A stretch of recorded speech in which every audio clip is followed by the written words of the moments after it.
অনেক লম্বা ঘটনা।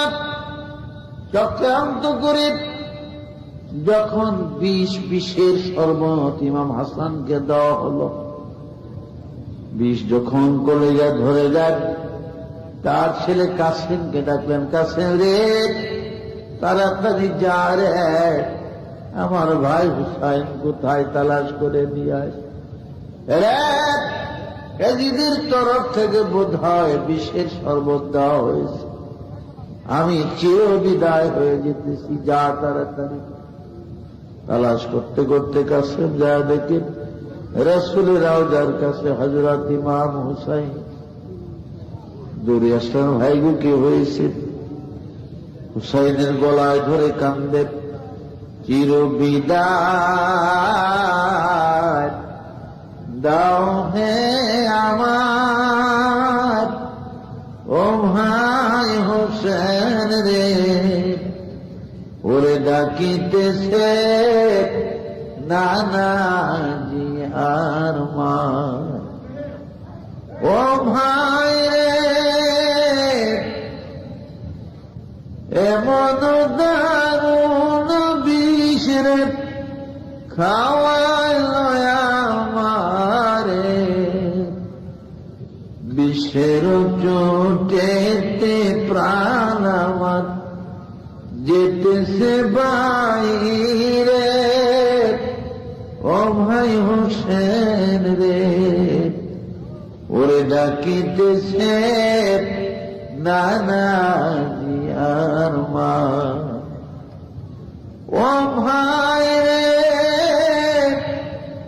শিশুকাল হইতেছিলাম মোরা দুই ভাই মিলিয়া, এখনো যাইতেছি আমি তোমার সারিয়া।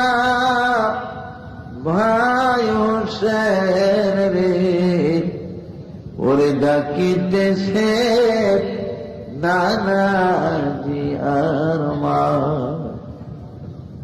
ও ভাই রে, নানাজির কথা ভাই রে না হবে লঙ্ঘ, আমার হইতে হবে ভাই রে এই জহর মর। ভাই হোসেন রে, ওরে ডাকিতেছে নানাজি আর মা। ও ভাই রে, আল্লাহ যখন আনার পাপী উম্মত বাইরে দিবেন দোজখেতে, তখন মাফ করাইব গুনাহ তাদের মোদের শহীদের বরকতে। ভাই হোসেন রে, ওরে ডাকিতেছে নানাজি আর মা। ও ভাই রে, শহীদ হইবা তুমি বাইরে কারবালার ময়দানে,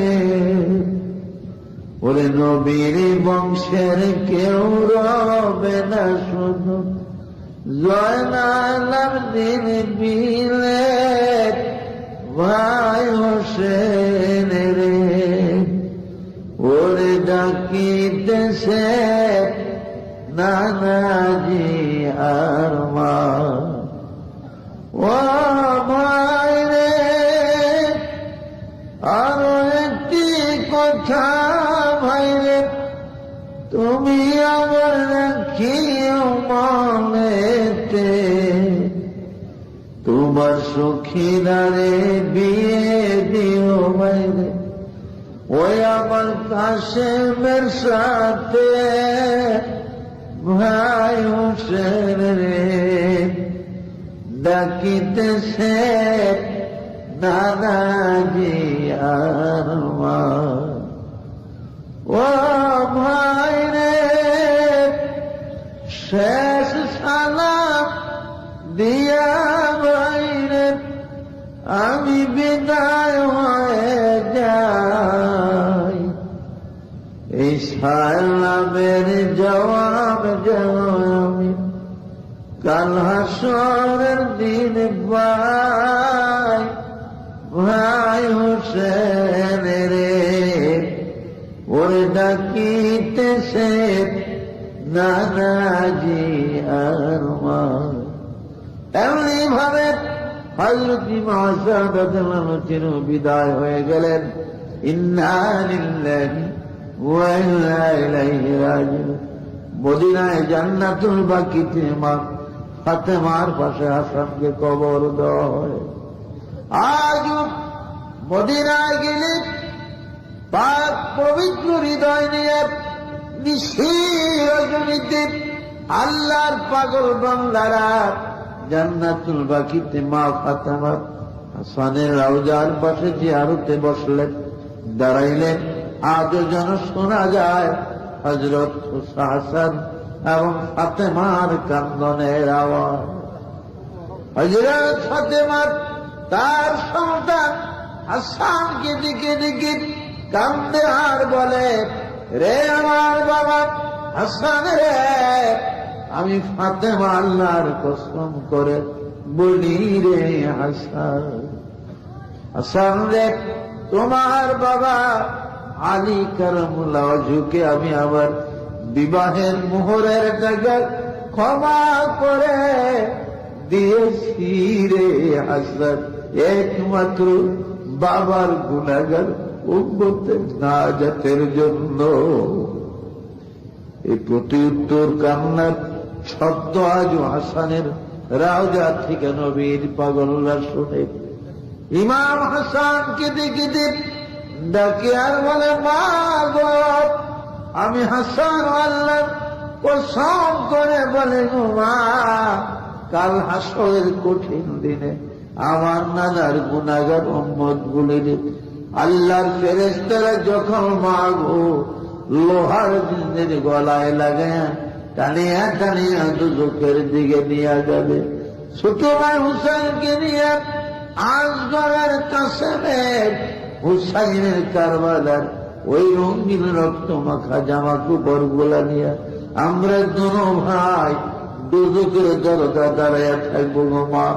আর নানার গুনাহগার উম্মত গুলিরে আমরা দুই ভাই ফেরেশতাদের হাত থেকে কারিয়া কারিয়া রাখবো গো মা।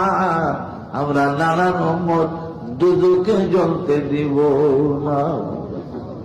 এই প্রেমের বাণী মদিনায় গেলে জান্নাতুল বাকিতে আজও নবীর পাগলরা শুনতে পায়।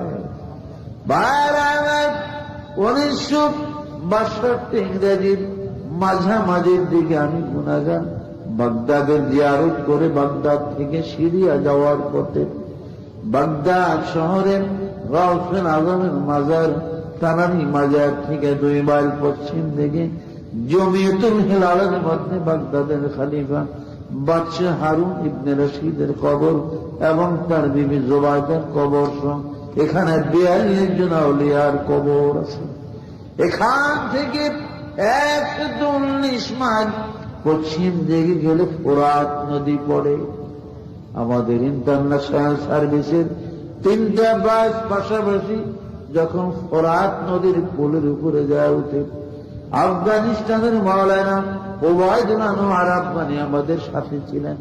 আর আমাদের কুমিল্লা জেলার বর্তমান চাঁদপুর জেলা অন্তর্গত রহিমানগরের মাওলানা লুৎফুর রহমান কচুয়া থানা এলাকার আমাদের সাথে ছিলেন। আমি মাওলানা ওবায়দুল্লাহ আফগানিকে বললাম, জানাব आप ड्राइवर से पूछिए कि ये कौन सा नहर है। हुजूर ड्राइवरকে জিজ্ঞাসা করেন এটা কোন নদী।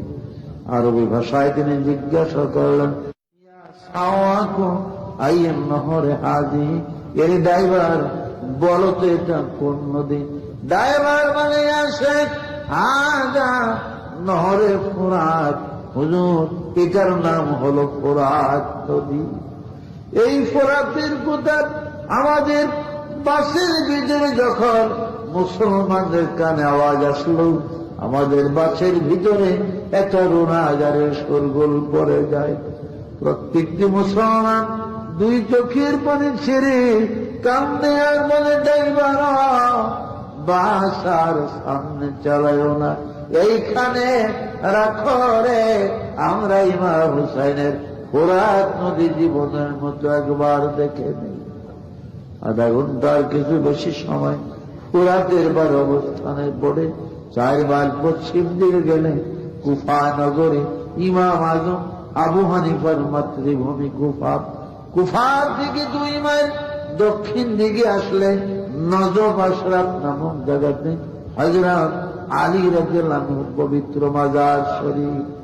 হযরত আলীর মাজার থেকে মাত্র 150-200 কদম পরিমাণ পশ্চিম দক্ষিণ কর্নারে কারবালার শাহী গেট বাবে হুসাইন করে, এই গেট দিয়ে ভিতরে ঢুকলে ডান পাশে প্রথম মুসলিম ইবনে আকিলের কবর পড়ে। মুসলিমের কবরের পরে 9টা খিমা কারবালার ময়দানে আছে। 9টা খিমা এবং কারবালার দক্ষিণ পূর্ব প্রান্তে ওয়াদি মারসিয়া নামক জায়গার মধ্যে আসগরের কবর আছে, কাসেমের কবর আছে, ইমাম হুসাইনের সাথী জাফরের কবর, আব্বাসের কবর, এবং ওরা জাবালা মহল্লার আব্দুল ওহাব নামে এক মুজাহিদের কবর। প্রায় 17টার মতন 117টা কবর আছে। এক একটা কবরের কাছে দাঁড়াইলে, এক একটি কবরের কাছে গেলে, এক একটা খিমার সামনে দাঁড়াইলে, ফোরাতের পারে পারে হাঁটলে, আসগরের কাসেমের কবরের কাছে দাঁড়াইলে, ফোরাতের পারে পারে হাঁটলে আজও যেন শোনা যায় গো ইমাম হুসাইনের সাথীরা ওই পানি পানি বলে কান্দে। ওই বুঝি রে শোনা যায় রে কারবালার মাতে মুজারি, ওই শোনা যায় কান্দে খিমা, হায় হোসেন হায় কাসেম বলি।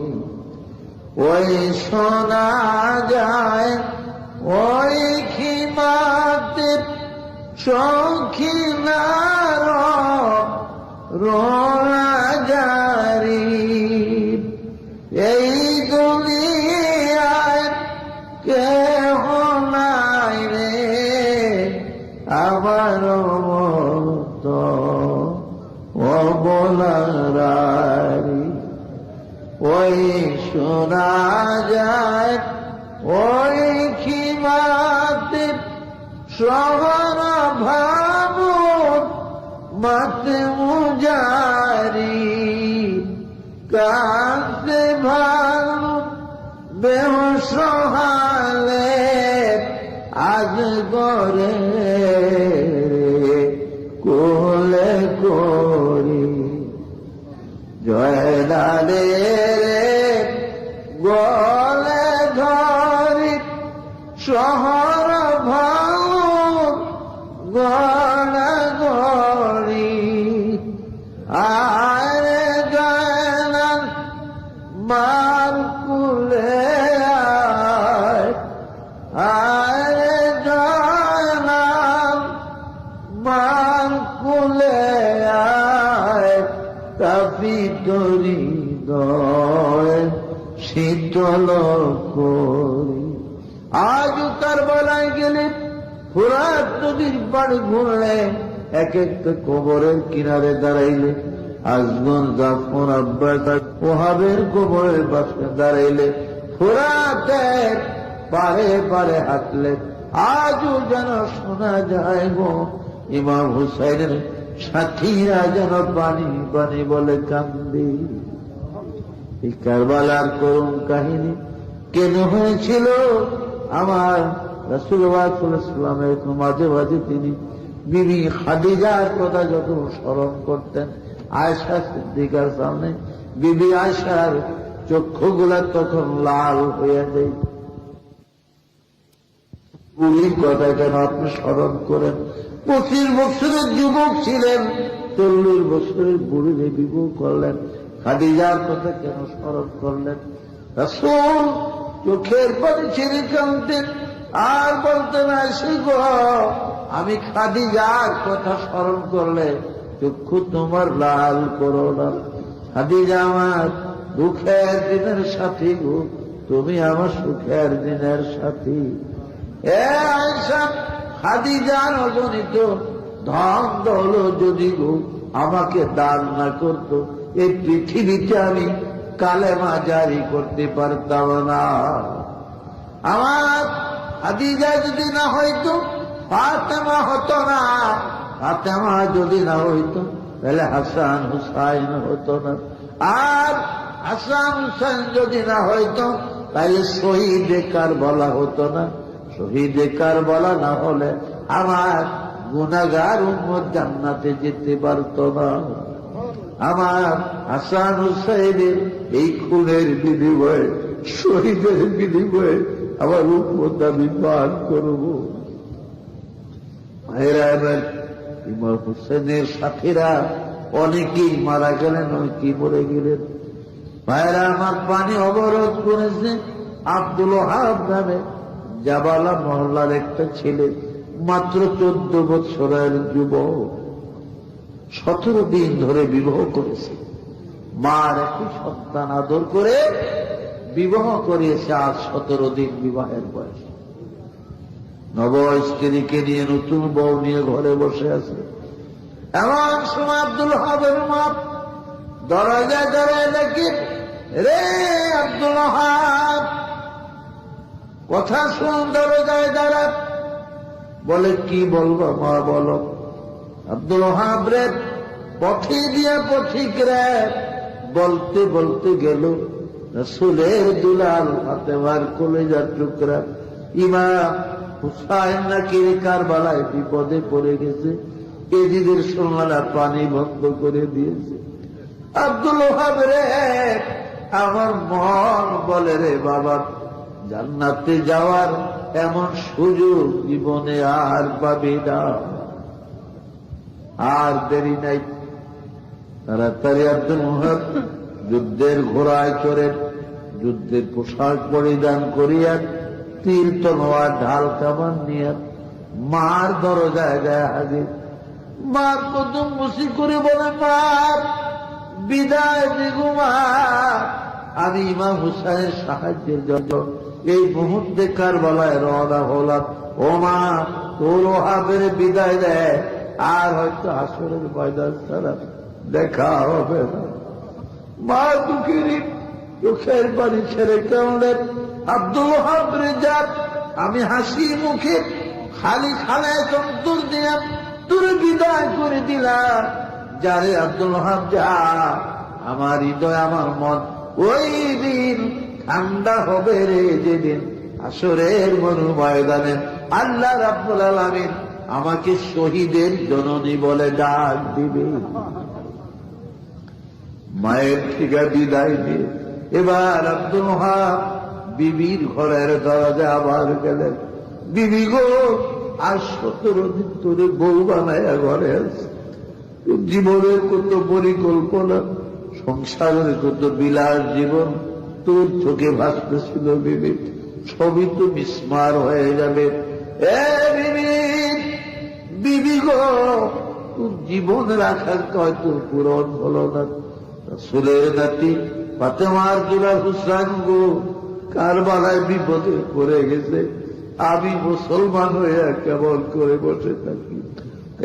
বিবি বিদায় দে, আয় তো হয়তো গো বিবি আসরের ময়দান ছাড়া আর দেখা হবে না।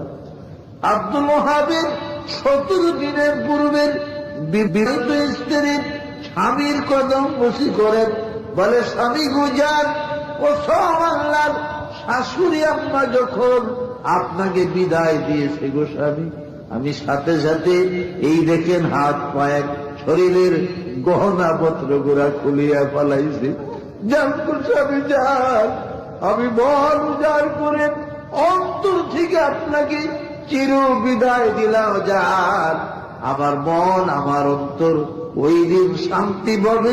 স্বামী খুঁজে দিন হাসরের ময়দানে আমার আল্লাহ পাক আমি অভাগিনীকে শহীদের স্ত্রী বলে ডাক দিবেন। তারাই ছিলেন মুসলমান, তাদের ছিল ঈমান, রাসূলের প্রতি আওলাদের প্রতি কত প্রেম, কত মহব্বত তাদের ছিল। সুবহানাল্লাহ। এই জন্য ইমাম হযরত ফাতেমা রাদিয়াল্লাহু আনহা মুফতি শফি রহমাতুল্লাহর কিতাব রাহে হক এবং শফি নেই নূহের মধ্যে আছে, বিভিন্ন কিতাবও আছে। আমার হাসান হুসাইনকে ভালোবেসে তাদের দুঃখের জীবনের কথা স্মরণ করেন। আমার বাবার কোন মতে চোখের যদি এক ফোঁটা পানি জমিনে পড়ে কসম আল্লাহর বাবা ওই উম্মত ছাড়া আমি ফাতেমা জান্নাতে যাব না। বলেন আলহামদুলিল্লাহ। কাজী ভাইরা, এই গোবিন্দর মুসলিমনগর, এই মাদ্রাসা নবীর ঘর, আপনারা বহু টাকা পয়সা অনেক কিছু এই মাদ্রাসার জন্য আপনারা দান করেছেন। এর যাজা খায়ের অবশ্যই পাবেন, এর প্রতিদান। কারণ এর প্রতিদান আল্লাহ অবশ্যই দিবেন। তবে যা হোক, আপাতত কিছু যদি কেউ বাকি থেকে থাকেন আপনারা কিছু দেন, 100, 200, 500 আসেন নাকি কিছু বাকি থাকি আপনাদের। بلغ العلا بكماله كسب الدجى بجماله أسود جميع خصاله। প্রত্যেকে কয়েকবার আস্তাগফিরুল্লাহ পড়েন। বিসমিল্লাহির রহমানির রহিম। আস্তাগফিরুল্লাহ আস্তাগফিরুল্লাহ আস্তাগফিরুল্লাহ। বিসমিল্লাহর সাথে সূরা ফাতিহা একবার আর সূরা ইখলাস অর্থাৎ কুল হুয়াল্লাহ শরীফ 3 বার সকলে পড়েন। এটা কবরবাসীদের প্রতি লক্ষ্য করে। ربنا ظلمنا أنفسنا وإن لم تغفر لنا وترحمنا لنكونن من الخاسرين رب ارحمهما كما ربياني صغيرا رب ارحمهما كما ربياني صغيرا رب ارحمهما كما ربياني صغيرا। يا الله 2 দিন ব্যাপী মাদ্রাসা ইসলামী জলসা শেষ মুহূর্তে আমরা আপনার শাহী দরবারে জীবনের গুনাহ লইয়া আসতেছি। আল্লাহ গো, আমাদের সকলের জীবনের গুনাহ মাফ করে দেন। ইয়া আল্লাহ, এর হাদিয়া সবগুলি প্রিয় নবীজি রাজা আপনাকে সোনার মদিনায় পৌঁছিয়ে দেন। রাসূল পাকের আলো আওলাদ আজওয়াজ মুতাহারাত রিদওয়ান আজমাইন দারওয়াজে পৌঁছিয়ে দেন। तमाम अंबिया, तमाम জানের মুমিনিন মুমিনাত, মুসলিম মুসলিমাত, পীর মাশায়েখ ওয়ালি গাউস কুতুব প্রত্যেকের রাজে বসিয়ে দেন। আল্লাহ আমাদের মা বাবার কবর জান্নাতের বাগান করে দেন, তাদের কবরের হাদিয়া বসিয়ে দেন। আল্লাহ ইয়া মাবুদ, আল্লাহ আমাদের মধ্যে যারা বেনামাজি তাদের নামাজি বানায়া দেন।